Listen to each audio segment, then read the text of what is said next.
All right, we're going to watch Patrick here above water. As we get to that very first stroke here, we're going to see that he kind of comes up with a little bit of a bent wrist. All right, we have a straight arm recovery. That's good, but almost like as if that wrist is pointed down. And as you get closer, you're going to see a little bit closer what we're talking about. But you can kind of see here, even at the top of your stroke here, your wrist is pointed out to the side. You want to make sure that that wrist is right in line with your forearm, and it just turns from side to side. Don't let it be bent. We don't want to see a bent arm recovery. Once you get here, you can see that you kind of straighten it out a little bit better, and that's fantastic. On your left side, much better job of thumb up. Right here at the top of your stroke, you're already starting to turn to your pinky. That's great. So your left side is exactly what we want to do.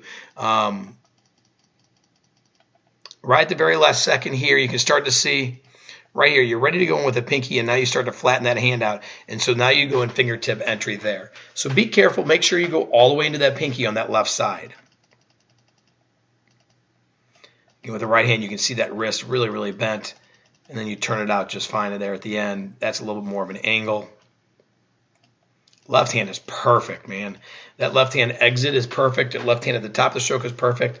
Just make sure we don't go in pinkies first right here. Okay? All right, on your head position here, you can see that your chin is tucked a little bit into your chest.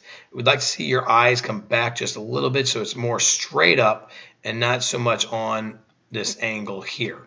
All right, so if you can lay that head back in that water a little bit better, that's going to help you out. You've got a great body line in the water. I mean, we saw underwater, your hips are right up top, your legs are right up top. Everything is real good there. Just get that head back in that water a little bit better for me. Again, here's that wrist you can see really, really well. Kick looks great. And you can see the difference in the wrists. All right. So work on the right side. Now as we go into our turn here, this looks like a much better turn as far as where you were. You were much further away from that wall, so that was good.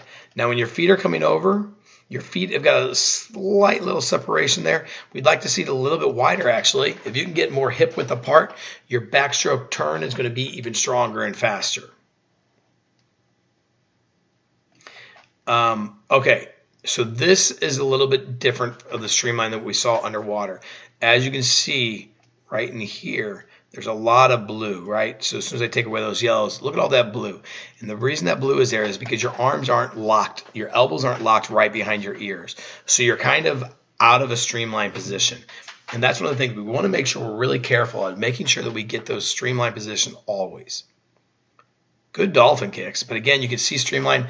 You only did 3, so this is different. Here's where you are. Here's where the flags are. You're just barely getting to the flags. I know it looks like it's an angle, but the black line really is where the flags are. So we didn't do the dolphin kicks that we saw in the underwater. So I don't know if you weren't thinking about it as much or if you were thinking about it more in the underwater portion. The breakout looks good. Okay, but just make sure you get a little bit better job of making sure we always do those dolphin kicks. Okay, good job, Patrick.